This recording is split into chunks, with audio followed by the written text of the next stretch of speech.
What's up, guys? Hope you're having a great day. Hope everyone had a great start to ProQuest season. Today's gonna be more of a multi-purpose video. We're gonna go over my experience opening 1,000 boxes of Everfest. We're gonna answer a few questions we've been getting, and then I want to take some time to thank the patrons who have made the jump to support us early and formally announce the benefits that those kind enough to do so will be getting. And lastly, we're going to talk about how you can win a box of Arcane Rising Unlimited.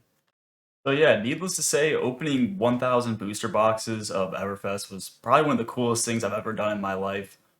This is especially in contrast to growing up getting, being rationed one pack of Pokemon per month. It would just felt like a dream come true, like a kid in a candy shop. So just a great time doing that with my friends here, and then also on Twitch with the great people that came in and striking up conversation, just talking about Fab along the way. Absolutely great time. The first thing I wanted to mention actually is the introduction of the paper packs. Just I'm floored with this. It was truly amazing.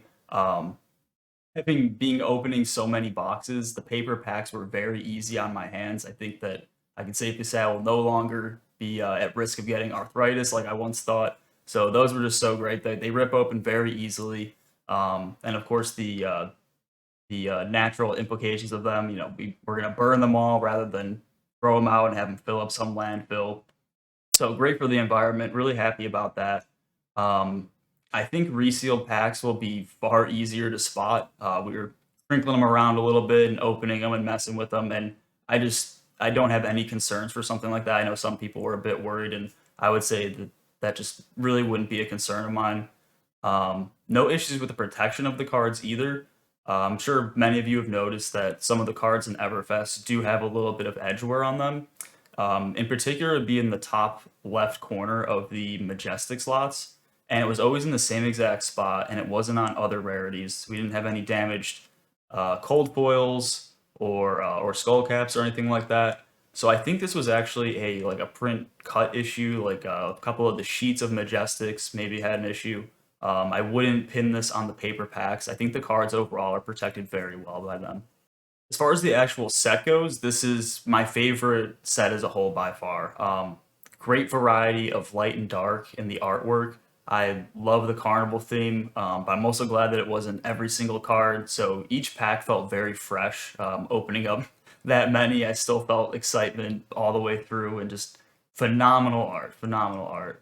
The power level seems to be right there with crew, and in a really interesting way where it doesn't feel like power creep so much as there's going to be more builds that come into the meta and a lot more diversity and sort of more some counters to more oppressive builds that were out there pre-Everfest.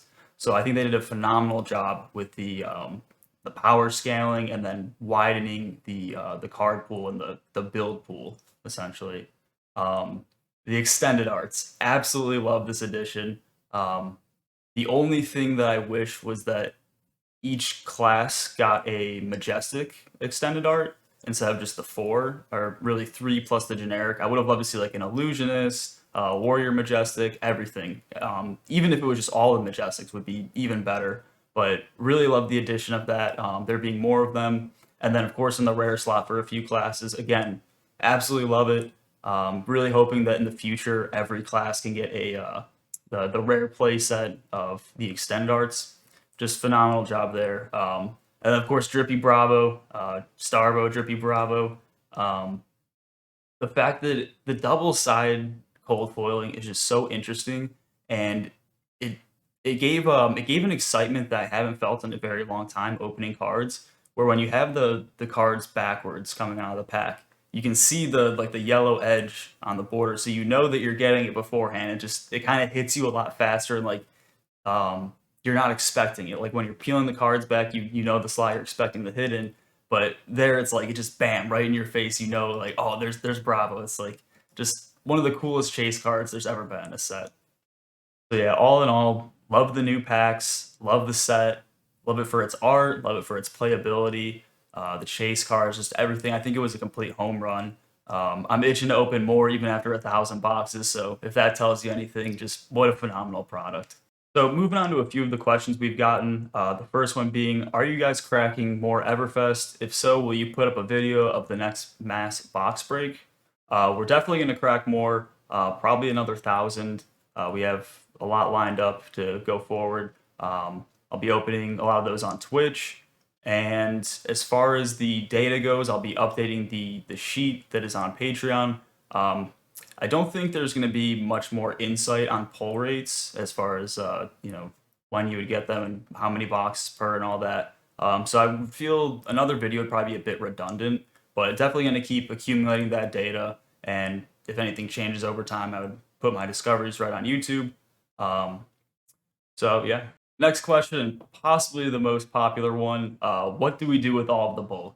And we sell large flat rate boxes on eBay and TCG Player and on Discord and Facebook pretty often for all of the sets. Um, we want to go forward when a new set drops, offer common and rare play sets to patrons. And then also, we do hoard quite a bit of it so that maybe once sets are out of print, we'll have all the cards. So, like, we can do a little bit of like a blast from the past type thing where, cards that maybe aren't as obtainable in the future, we still have a lot of them and can offer them at good prices for people, like just the bulk playables and things like that. So, little bit of shipping out and a little bit of storing. Last question is if we plan on selling boxes in the future or if we're just strictly going to be cracking through all of them. And we are kind of working on that right now. We probably won't be able to compete with some of the lower sealed prices with online fees and shipping fees and all that. It makes more sense for us to crack them currently. But we definitely want to do things like bundles with old promos, play mats, and other things like that to make it worth it for us and worth it for customers as well. Um, and then we are going to be doing more box breaks moving forward. On That'll be on our website, through Patreon, Discord. So make sure to look out for things like that there if you're interested in that. All right, so huge thank you to the 8 patrons that went ahead and signed up early. Didn't know if or what the benefits would be. You guys that's truly a kind gesture of you. We really appreciate it. Forgive me if I mispronounce your name, but going in order, we have Jacob, Brent, Tyler, Madus, Adhish, Mark, Travis, and John. Thank you guys so much. Your early support really motivated us to really bring it with these patron benefits, which we're going to go over right now. All right, so you guys, as you know, are going to be getting access to the pull rate data sheets, not only for Everfest, but for any sets that we crack going forward. We just did 200 boxes of Crucible of War Unlimited, so there will be a video on that out shortly, and then the Google sheet with the data as well. You'll be getting deck lists prior to big events, access to box breaks, and we're going to include like a mystery bag of rainbow foil, like common and rare with it. Monthly giveaways. So this is one of the more exciting ones. Winner's choice of we're gonna be doing BGS 9 cold foils, pretty much from like Crucible, Monarch, and then we're going to be sending in some Everfest shortly, and maybe some Tales of Aria. But BGS 9 cold foils are gonna be in the pool. Some older playmats, and we also have Alpha foil super rares that are in the pool this month. So March 31st is going to be the first giveaway, and we have these are the 2 cold foils in the pool. We have BGS 9 Halo of Illumination and Evanfold. So really excited about that. Like I said, when I was motivated by the early patrons, I really wanted to provide some good value here. So this is one of the ways, or one of the things that we came up with. We're also going to be doing flash sales on there, special products, booster boxes, promos, play mats, and then, as I mentioned before, common and rare play sets. We're going to be hoping to do that every set release and then keeping them in stock, hopefully indefinitely as time goes on. We're also going to be doing monthly sales of Fabled and Legendary cards well below market price. And then the final giveaway is going to be once a month. We're going to do a BGS 9.5 cold foil. And this month, we have the Zephyr Needle Reverse from Crucible of War. Was really happy to get this, and I'm even happier to send it out to somebody that was very kind enough to support us on Patreon. Last but not least, as I mentioned, going to be giving away this box of Arcane Rising Unlimited. All you have to do is join the Card Vault TCG Discord. I'll be doing a random number generator in there in a couple of days. So thank you guys, everybody, the patrons, subscribers, everybody commenting, everybody sending messages after that video. Really appreciate you guys and looking forward to talking with you more later.